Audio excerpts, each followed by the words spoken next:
परम पवित्र मातृभूमि के चरणों में वंदन। सभी दर्शकों और श्रोताओं को नमस्कार। मैं विनायक पूना से। जैसा कि आप सभी जानते हैं, मैं जो काम कर रहा हूँ वो विषय है भारतीय कालगणना। और इस भारतीय कालगणना को प्रसारित, प्रचारित और पुनर्प्रस्थापित करना, ये मेरा प्राथमिकतः एकमेव लक्ष्य है।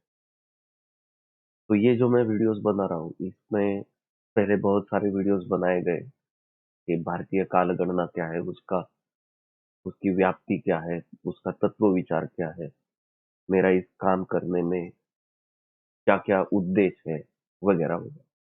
तो इस श्रृंखला में हमने कैलेंडर का इतिहास, कैलेंडर और पंचांग, इसका एक कंपैरेटिव कुछ बातें देखी।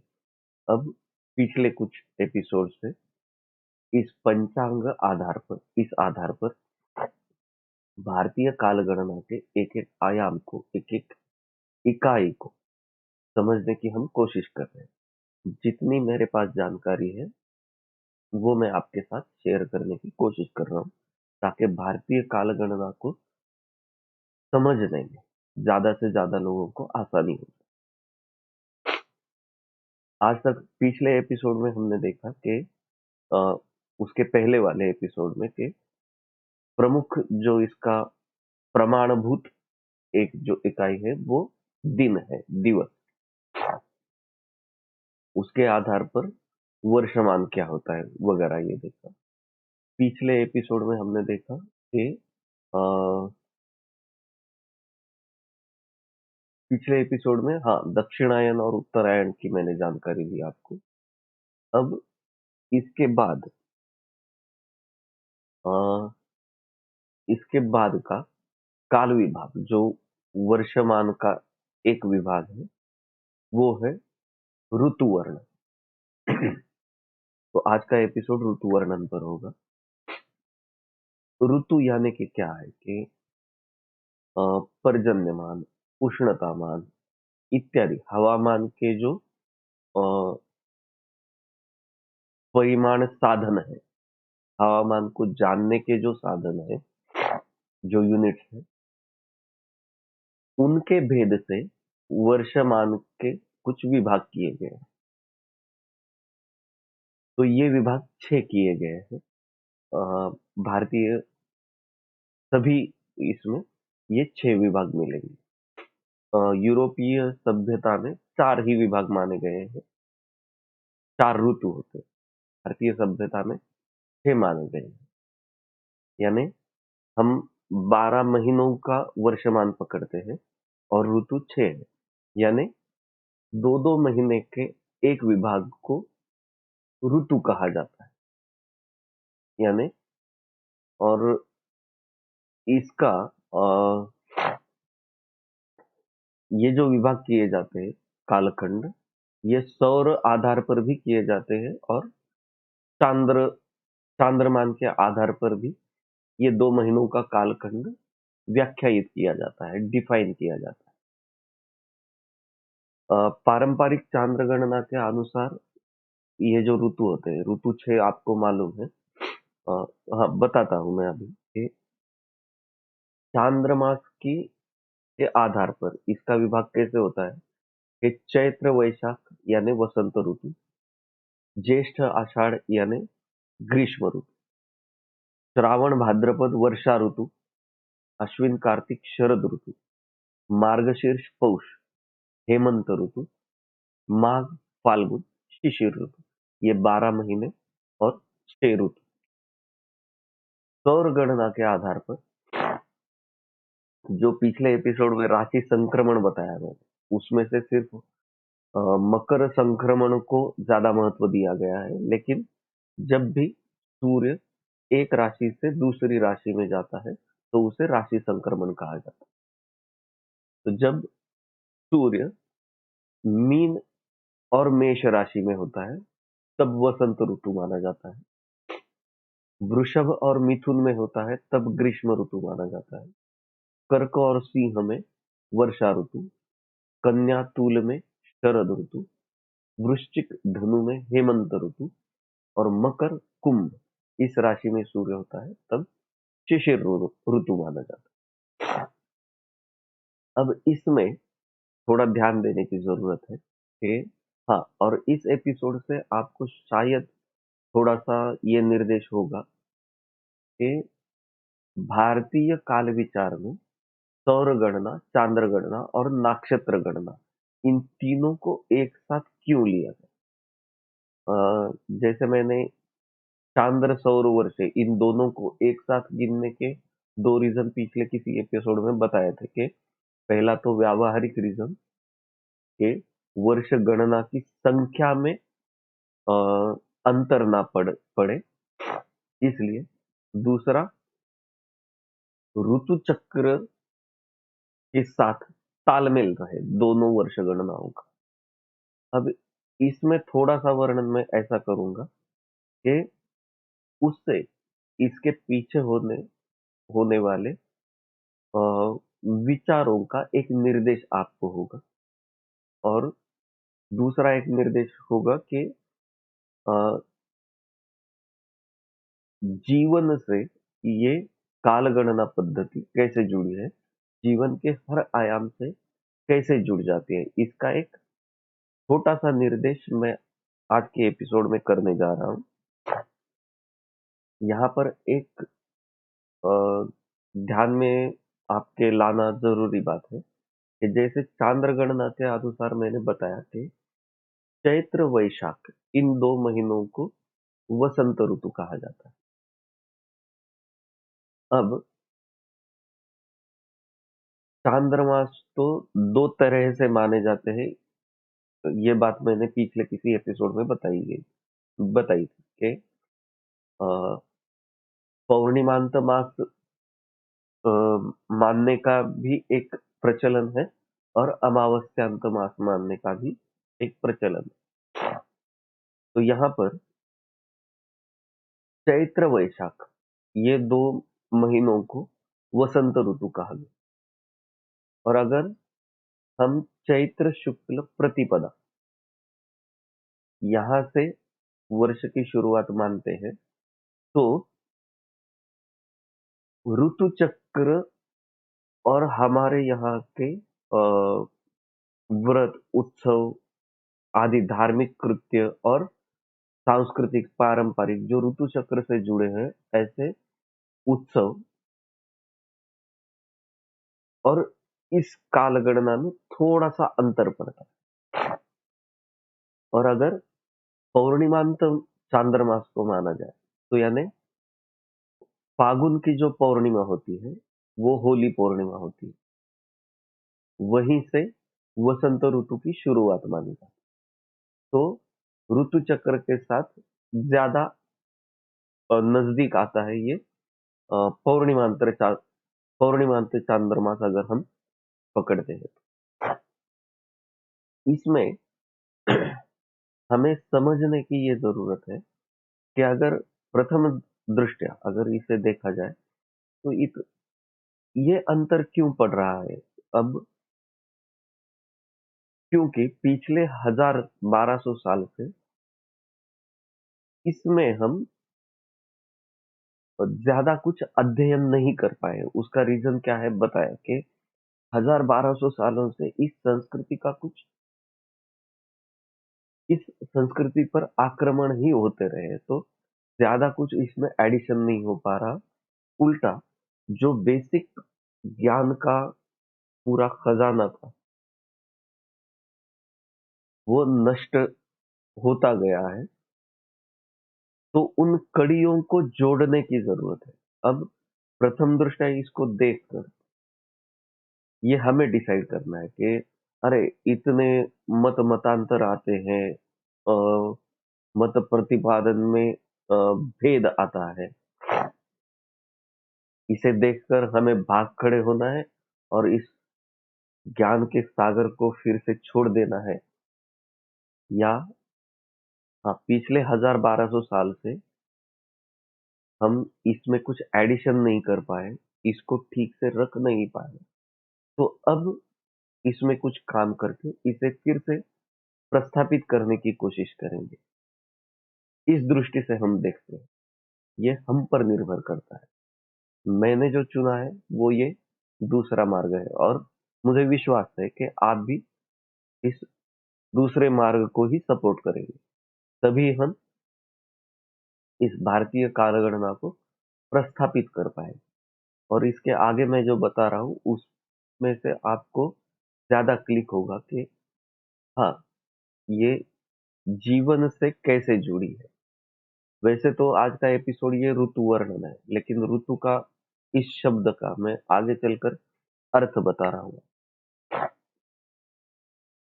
उससे पहले एक छोटा-सा एक निर्देश यहाँ पर और एक है कि ये जो 12 ऋतु माने गए हैं, इसमें एक 13वां ऋतु भी माना गया है, हाँ, जिसे प्रावरुट नाम से प्रावरुट उम, कहा जाता था इस ऋतु। अब अन्य प्रांतों में इसको क्या कहा जाता है मुझे पता नहीं, लेकिन मराठी में इसे वळीव बोला जाता है, यानी ग्रीष्म ऋतु और वर्षा ऋतु के बीच में कुछ तूफानी तरह का वातावरण बन जाता है और मूसलाधार वर्षा होती है ग्रीष्म ऋतु और वर्षा ऋतु के बीच में। मराठी में इसे वळीव कहा जाता है। प्राचीन साहित्य में इसे प्रावरुट नाम से कहा जाता था।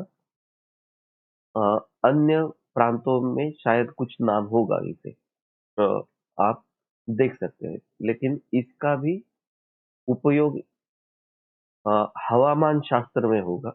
तो मैं जो पिछले एपिसोड में बात कर रहा था कि कुछ हवामान शास्त्रियों के साथ मुझे बात करनी है कि सौर वर्षमान, सौर सावंत वर्षमान, चांद्र वर्षमान, नाक्षत्रीय वर्षमान और 60 संवत्सरों का जो चक्र बताया गया है, इनके संदर्भ से हम हवामान के बारे में कुछ ज़्यादा जानकारी ले सकते हैं। इसके अलावा भी कुछ जानकारी ऐसी है कि अ, जिससे अब चांद्र गणना के आधार पर और नक्षत्रीय गणना के आधार पर विशेषतः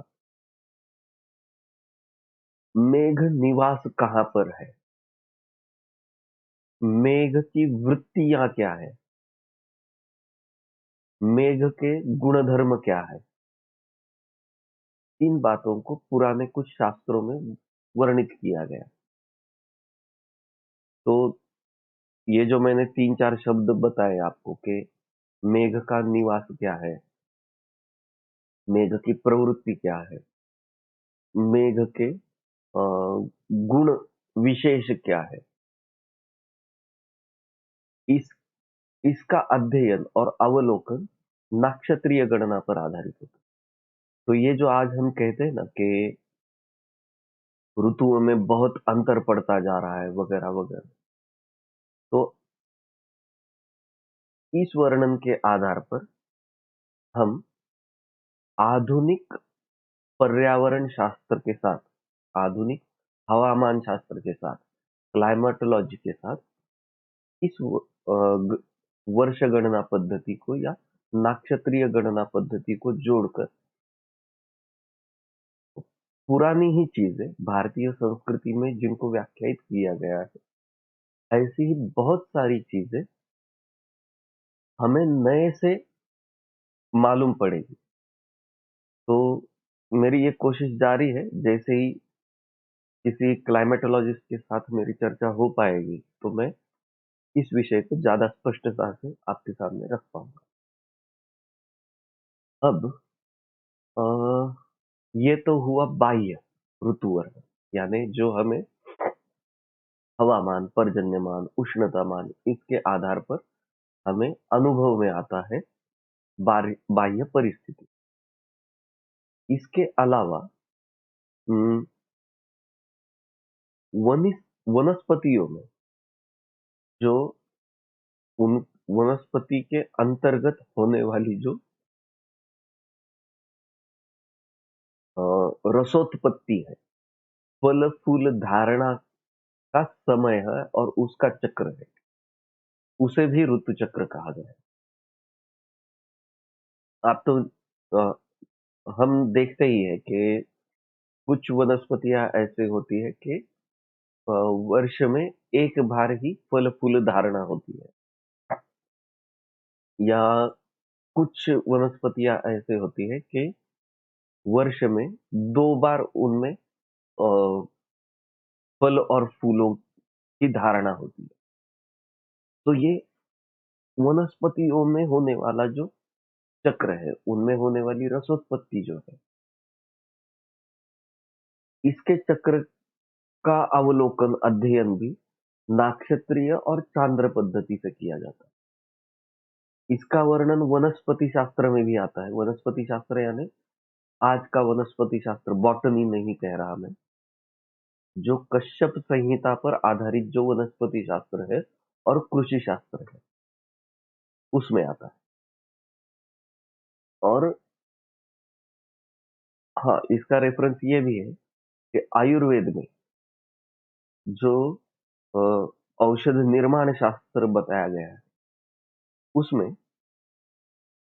कहीं-कहीं हमें उदाहरण मिलते हैं। जैसे हम पुराने ग्रंथों का आधार लेते हैं, उसको अध्ययन करने की कोशिश करते हैं। जैसे चरक संहिता है, वाग्भट संहिता है वगैरह, या अ, आयुर्वेद के औषध निर्माण के लिए जो विशेषतः शास्त्र विकसित हुआ, जिसे द्रव्य गुण विज्ञान कहते हैं। इसका कुछ रेफरेंस संदर्भ अगर हम देखते हैं तो उसमें कुछ जगहों पर ऐसे आता है कि अ, किसी विशिष्ट व्याधि में कोई विशेष औषधि रसायन बनाने के लिए अ,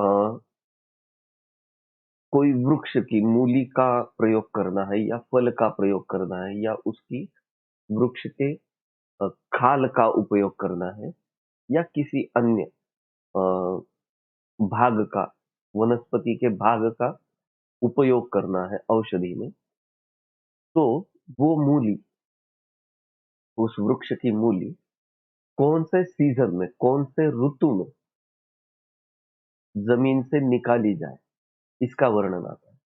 और सिर्फ कौन से ऋतु में ऐसे नहीं,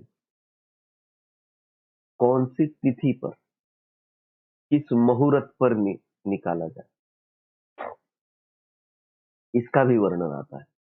अब जब मुहूर्त ये शब्द यूज होता है तो आज जितने प्रचलित अ, अ, हमारी जो समझ है, उस हिसाब से इस विषय को किस तरह देखा जाता है कि इसमें क्या मुहूर्त की बात है, यानी इसे सिर्फ शगुन या अपशगुन की तरह देखा जाता है आज के समझ के अनुसार। लेकिन मुहूर्त यानी उस विधि को करने के लिए सर्वाधिक उचित समय, इस तरह मुहूर्त को देखा जाना चाहिए।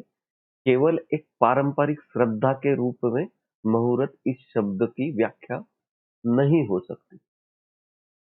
और जब आधुनिक विज्ञान में पले बढ़े लोग इस साहित्य का परिशीलन करने जाते हैं, तो ऐसे शब्दों को देखकर अभी के समझ के अनुसार उससे रिएक्ट हो जाते हैं कि ये क्या बात हुई यार, कि अ, गुरु जब अश्विनी नक्षत्र में रहेगा तो ये वृक्ष में क्या ऐसा अंतर आने वाला है। वो उस वृक्ष का जो मेटाबॉलिज्म होता है, उस हिसाब से उसमें जो अ, रस उत्पत्ति होती है, जिस रस की हमें औषधि के रूप में आवश्यकता है, वो रस किस समय में हमें ज्यादा मात्रा में उपलब्ध होगा, ये बताने के लिए ये वर्णन है। तो ये अब आप जान सकते हैं कि विज्ञान का इससे संदर्भ कैसे आता है, किस तरह ये वैज्ञानिक आधार पर होने वाली बात है। ये हुआ वनस्पतियों के ऋतु चक्र के बारे में। और एक बात आती है कि मनुष्य में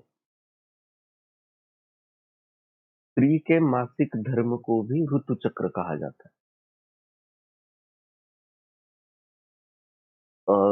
कन्या जब मैच्योर हो जाती है तो उसे ऋतुमती कन्या कहा जाता है, और ये मासिक धर्म का जो चक्र है उसे भी ऋतु चक्र कहा जाता है। तो ये जो ऋतु चक्र है, ये प्रमुखतः नाक्षत्रीय गति पर इसका अवलोकन करना जरूरी है, ऐसा आयुर्वेद का कहना है। प्रमुखतः नाक्षत्रीय गति पर और अंशतः चांद्र गति पर और गौण रूप से सौर गति पर। अब बात ऐसी है कि इसके अलावा पुरुष शरीर का भी वर्णन आता है, लेकिन ये जो लक्षण है, ये जो चक्र का प्रोमिनेंट ऑब्जर्वेशन हो सकता है, वो स्त्री शरीर पर हो सकता है ऋतु धर्म के कारण। ऐसा कोई लक्षण प्रत्यक्ष रूप में पुरुष शरीर में दिखता नहीं है, इसलिए ऑब्जर्वेशन के लिए स्त्री शरीर ज्यादा उपयोगी है। तो पुरुष शरीर में भी इसे ऑब्जर्व किया जा सकता है, लेकिन उसके मायने कुछ अलग है। अंतर्गत प्रक्रियाओं को जानना जरूरी होता है, क्योंकि उसमें प्रत्यक्ष लक्षण बाह्य रूप से दिखने वाले लक्षण नहीं होते। तो अब वनस्पति शास्त्र, शरीर शास्त्र, मानवी आरोग्य शास्त्र, इन विषयों से ये कालगणना कैसे जुड़ती है, ये समझ में आना जरूरी है। और केवल ऋतु चक्र यानी केवल हवामान में पर्यावरण में होने वाले बदलावों का शास्त्र केवल इतना मर्यादित नहीं है। तो इस आधार पर अगर हमें फिर से इस पिछले हजार सालों में टूटी हुई ज्ञान श्रृंखला को अगर फिर से प्रस्थापित करना है, तो अभी ये जो मैंने बताया आपको 5 मिनट में, इसमें अगर कुछ टूटी हुई श्रृंखलाओं को जोड़ना है तो किन किन लोगों को साथ में आना पड़ेगा? पंचांग जानने वाले को, यानी ज्योतिष जानने वाले को।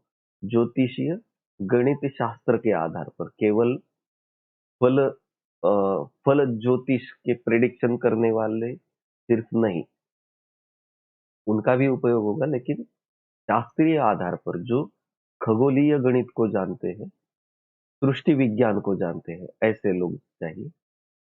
दूसरा, वनस्पति शास्त्री चाहिए। चौथा, हवामान और पर्यावरण शास्त्री चाहिए। पांचवा, शरीर रचना शास्त्र के जानकार लोग चाहिए, यानी एनाटॉमी जिसे कह सकते हैं। और क्या कहा जा सकता है कि आरोग्य शास्त्र के विशेष जानकार लोग चाहिए। ऐसे कम से कम 8-10 फैकल्टीज के लोग जब इकट्ठा आएंगे एक विचार से, तब ये बीच में टूटी हुई श्रृंखलाओं को जोड़ के ठोस प्रमाण के साथ सामने कुछ रखा जाएगा। तो ये जो हमारे पूरा संस्कृति के पुराने शास्त्रों को, पुराने विद्याओं को, संस्कृति के विशेष आविष्कारों को फिर से पुनर्प्रस्थापित करने में ये कालगणना का ज्ञान कैसे उपयोगी होगा, इसका संकेत अभी इस वर्णन से आपको मिला होगा। हाँ, इसमें और एक बात बताना रह गया कि इस श्रृंखला में जैसे अ, शरीर रचना और अंतर्गत चयापचय क्रिया, इसके बारे में जैसे नाक्षत्री और चांद्र कालगणना से ज्यादा अच्छी तरह ऑब्जर्वेशन हो सकता है, उसी तरह अ, औषध निर्माण उसका प्रयोजन और उपचार विधि, इसके संदर्भ में सौर और सावनमान को माना जाता है। क्योंकि समझिए, इस बात को इस तरह समझना ज़रूरी है कि समझो अ, शरीर, ये चयापचय क्रिया जो है, इसमें जो बदलाव आते रहते हैं कि इसे पेंडुलम की तरह भी देखा जा सकता है और चक्र के तरह भी देखा जा सकता है। जैसे हमारा श्वास-प्रश्वास 24 घंटों में सामान्यतः 12 बार चेंज होता है। अ, दाईं नासिका से श्वास लेना और बाईं से छोड़ना, ये सीक्वेंस 2-2 घंटे में सामान्यतः 2-2 घंटे में चेंज होता रहता है। उस आधार पर भी हमारे चयापचय का अवलोकन, अध्ययन, ऑब्जर्वेशन किया जा सकता है। अब ये श्वास का जो वर्णन किया मैंने, वर्णन नहीं, निर्देश किया सिर्फ। इससे स्वाभाविकता से आप इसको योग शास्त्र के साथ भी जोड़ सकते हैं। यानी योग शास्त्र में जो प्राणायाम की विधियां आती है, उससे भी जोड़ सकते हैं। तो ये ऋतु वर्णन, यहाँ से आपको एक-एक निर्देश ऐसे होता रहेगा कि जीवन के हर आयाम से ये भारतीय कालगणना पद्धति कैसे जोड़ती है, और तभी इन छोटी-छोटी चीज़ों को समझकर हम जब इस पे फिर से काम शुरू करेंगे, तो फिर से इस संस्कृति का पुनरुत्थान शुरू होगा, ऐसे मेरा कहना है। तो इसीलिए मैं जो बना रहा हूँ, वो कालायन नाम से जो घड़ी बना रहा हूँ, उस घड़ी का ये उपयोग होगा। सिर्फ टाइम देखना और दिन के हमारे 5, 10, 20, 50 कार्यों को नियोजित करना, इतना लिमिटेड उद्देश्य कालगणना का नहीं है। कालगणना का उद्देश्य जीवन को पूर्ण आयाम से, पूर्णतः से जानना है और ज्ञान के परमोच्च स्थान पर मानव को ले जाने की क्षमता इस कालगणना में है। तो आगे चल के ऐसे बहुत सारे वर्णन करूंगा मैं। इसके पहले जो वर्णन आए वो सिर्फ दिनमान क्या है, रात्रिमान क्या है, वर्षमान क्या है, मास क्या है, वगैरह, इसका वर्णन खगोलीय आधार पर, खगोलीय तथ्यों के आधार पर रखा। और ऋतु के वर्णन के समय ये जानकारी आपके सामने रखना ज्यादा अनुषंगिक लगा, मुझे ज्यादा उचित लगा, इसलिए इस एपिसोड में ये जानकारी दी। आगे चलकर जिस जगह पर ऐसी जानकारी देना अ, अच्छा रहेगा, उस जगह पर मैं ये जानकारी देता रहूंगा। तो अ, आज का एपिसोड हम यहाँ पर खत्म करते हैं। मैं कोशिश कर रहा हूँ कि वीडियो छोटे-छोटे बनाऊँ, लेकिन फिर भी 20-25 मिनट के तो हो ही जाते हैं। अ, कोशिश मेरी ऐसे है कि 15 मिनट के अंदर एक टॉपिक आपके सामने रखूँ, जिससे आपको भी आसानी हो, क्योंकि ज़्यादा टाइम कंटिन्यूअस आज के लाइफ़स्टाइल में आदमी दे नहीं सकता। तो ठीक है, आज का वीडियो यहाँ पर खत्म करते हैं। अगले वीडियो में मिलेंगे, तब तक के लिए हाँ, ये ज़रूर है कि इस भारतीय कालगणना को पुनर्प्रस्थापित करने के लिए, मेरे इन प्रयासों को सपोर्ट करने के लिए, मेरे इन वीडियोस को लाइक, शेयर, सब्सक्राइब ज़रूर कीजिए। लोगों, ज़्यादा से ज़्यादा लोगों तक इसे पहुँचाने में आपके सपोर्ट की ज़रूरत है। और इस संस्कृति के पुनरुत्थान के लिए ये कालगणना पद्धति पुनर्प्रस्थापित होना ज़रूरी है। तो ज़रूर लाइक, शेयर, सब्सक्राइब करिए। और तो आज का वीडियो यहाँ पर ख़त्म करते हैं। मिलते हैं अगले वीडियो में। तब तक के लिए नमस्कार, धन्यवाद। भारत माता की जय।